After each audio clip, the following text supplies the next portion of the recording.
libong taon.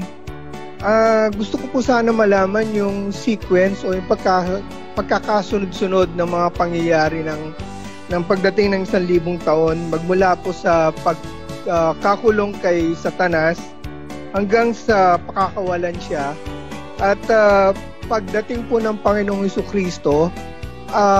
Literal po ba siya makikita natin na bumababa mula sa langit? At yung mga apostol po ba, makakasama rin po ba ng Panginoong Jesucristo sa paghahari niya rito ng 1,000 taon? At kung kasama po sila, makikilala po ba natin sila na sila yung mga apostol? Halimbawa po, kaharap ko na or makasalubong ko sila na sila po si Apostol Pablo, Apostol Juan. Yun po sana. Gusto ko po sana malaman yung mga pangyayaring yon sa darating.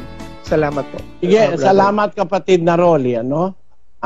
Ganito, basahin natin ang 24 ng Apokalipsis. At nakakita ako ng mga luklukan at may mga nagsisiluklok sa mga ito. Sila'y pinagkalooban ng paghatol. At nakita ko ang mga kaluluwa ng mga pinugutan ng ulo dahil sa patotoo ni Jesus at dahil sa salita ng Diyos. At ang mga hindi sumamba sa hayop o sa kanyang larawan man at hindi tumanggap ng tanda sa kanilang noo at sa kanilang kamay. At sila'y nangabuhay at nagsipagharing kasama ni Kristo sa loob ng 1,000 taon. Yung mga nakita ni Juan, nabuhay sila at sila'y nagharing kasama ni Kristo sa loob ng 1,000 taon. Tuloy sa 5, kapatid na Daniel. Ang mga iba sa mga patay ay hindi nangabuhay hanggang sa naganap ang 1,000 taon. Ito ang unang pagkabuhay na mag-uli. Ang unang pagkabuhay na mag-uli ay doon mag-i-start ang 1,000 taon. Yung iba naman sa mga patay, hindi mabubuhay hanggang maganap na yung 1,000 taon. Kaya, ang mabubuhay sa unang pagkabuhay, yung mga nabuhay sa pagkabuhay na mag-uli, yun ang mag-ahari sa 1,000 taon. Sa unang pagkabuhay na mag-uli. Sino yung mga yon? 4:16 ng unang Tesalonica. Sapagkat ang Panginoon din ang bababang mula sa langit, na may isang sigaw, may tinig ng arkanghel, at may pakakak ng Diyos, at ang nangamatay kay Kristo ay unang mga bubuhay na mag-uli. Yung mga namatay kay Kristo ang unang mabubuhay mag-uli. So ang kasama dun sa unang pagkabuhay na mag-uli, yung namatay kay Kristo, kasama si Pablo ron, patay na lahat yun, yung mga apostol, yung mga Kristiyano nung unang siglo. Namatay na lahat yun. Namatay na lahat yun, kapatid. Ngayon, sigurado tayo, mabubuhay sila sa unang pagkabuhay na mag-uli kasi namatay sila kay Kristo Kaya kasama silang maghahari ni Kristo sa loob na 1,000 taon. Ang problema mo lang, kapatid na Rolly, makikilala mo ba sila? Makikilala mo kahit libo-libo na silang taon namatay Pagka dumating na yung oras, makikilala mo sila. Pakinggan mo ang 17 ng Mateo, versikulo 1 hanggang patuloy. At pagkaraan ng 6 na araw ay isinama ni Jesus si Pedro at si Santiago at si Juan na kapatid niya, at sila'y dinalang bukod sa isang mataas na bundok. At nagbagong anyo siya sa harap nila, at nagliwanag ang kaniyang mukha na katulad ng araw, at pumuting tulad sa ilaw ang kaniyang mga damit. At narito, napakita sa kanila si Moises at si Elias na nakikipag-usap sa kanya. At sumagot si Pedro at sinabi kay Jesus, Panginoon, mabuti sa atin ang tayo'y dumito. Kung ibig mo, ay gagawa ako rito ng 3 tabernakulo. Isa ang sa iyo, at isa ang kay Moises, at isa ang kay Elias. Yan, pakinggan mo kapatid, ang namatay si Moises, halos mahigit 1,000 taon bago dumating mga apostol. Nung makita sila nila Pedro, ni Santiago at ni Juan, Alam ni Pedro na si Moises yun at saka si Elias yun. Hindi naman imposible yun dahil pwede naman silang magtanong kay Kristo sino ba yung kausap mo? Hindi ba? Pwede ka naman sabihin na Kristo, si Moises yan, o si ano yan. Pero bagaman wala dun sa senaryo ron, alam natin, kilala nila si Moises, alam nila si Moises. Kasi pag nabuhay ka mag-uli, magkakaroon ka na ng parang anghel ka na ng Diyos Pagka nabuhay na mag-uli, para ka ng, kahit tao ka, parang kapareho ka na ng anghel pag nabuhay ka mag-uli. 20:36 ni Lucas. Sapagkat hindi na sila maaaring mga matay pa, sapagkat kahalintulad na sila ng mga anghel, at sila'y mga anak ng Diyos, palibhasa'y mga anak ng pagkabuhay na maguli. Kasi parang mga anghel na sila. Pagka ikaw ay anak ng pagkabuhay na maguli, para ka ng anghel. Yung anghel, kapatid, merong kaalaman yun na mahigit sa atin no? Sa buhay dito sa lupa, ang anghel, maalam sila sa mga bagay na ukol sa lupa. Basahin natin yung isang talata ng Samuel 14:20. Upang baguhin ang anyo ng bagay ay ginawa ng iyong lingkod na si Joab ang bagay na ito, at ang aking Panginoon ay pantas ayon sa karunungan ng anghel ng Diyos, na makaalam ng lahat ng mga bagay na nasa lupa. Ang anghel ng Diyos, alam nila ang mga bagay sa lupa kasi hindi pa nililikha ang lupa o ang mundo, ang planet Earth, umi-exist na ang mga anghel. Kaya halos lahat ng nangyari sa lupa, alam ng mga anghel yan.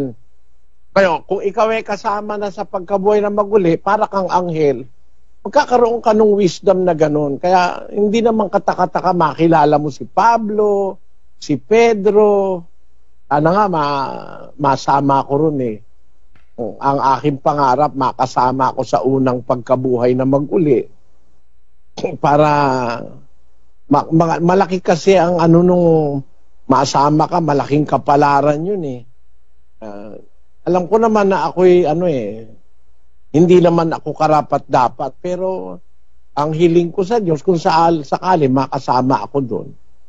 Yun ang mangyayari. Ngayon yung tanong ng kapatid na Rolly, sino yung kasama roon, makikilala ba? Nasagot na yun kasi si Pablo nga, si Moises nga, at saka si Elias, 1,000 taon nang namatay bago ang mga apostol, nakilala nila no? Magtatayo pa nga si Pedro ng tabernakulo para kay Elias at saka kay Moises Ngayon, sa isa pang tanong ng kapatid na Rolly, sana nga, isa-isa lang ang tanong, wala na tayo oras Sa isa pa niyang tanong, ano raw ba yung sequence na mangyayari sa 1,000 taon? At sa 1,000 taon, una muna, ikukulong si Satanas. Pagkakulong ni Satanas, dun sa 22 ng Apokalipsis, basahin natin. At sinunggaban niya ang dragon, ang matandang ahas na siyang Diablo at Satanas, at ginapos na 1,000 taon. At siya'y ibinulid sa kalaliman at sinarhan, at tinatakan ito sa ibabaw niya, upang huwag nang magdaya sa mga bansa, hanggang sa maganap ang 1,000 taon. Pagkatapos nito ay kailangang siya'y pawalang kaunting panahon. Ikukulong siya, pagkatapos siya'y isisil doon, hindi siya pwedeng makawala ron. Pagdating sa 4, yun na nga yung pagkabuhay na mag-uli naman ng mga namatay kay Kristo, na maghaharing kasama ni Kristo sa loob ng 1,000 taon.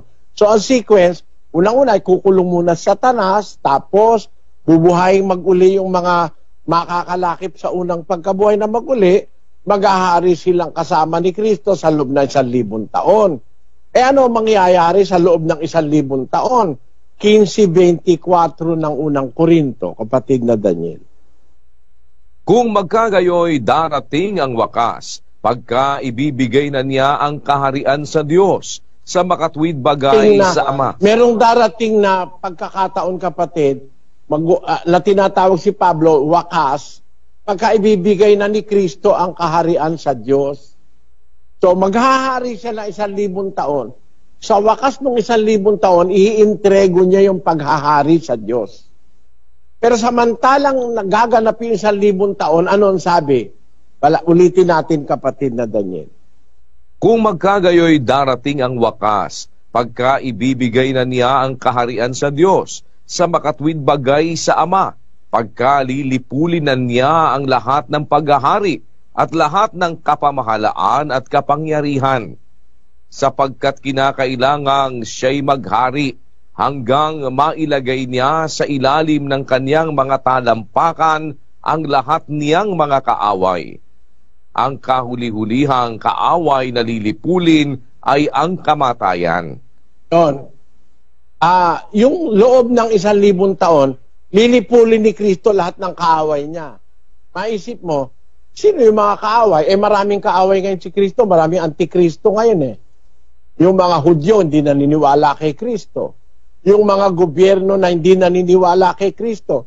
Lahat ng kapangyarihan, lahat ng pamamahala, lilipulin niya yan.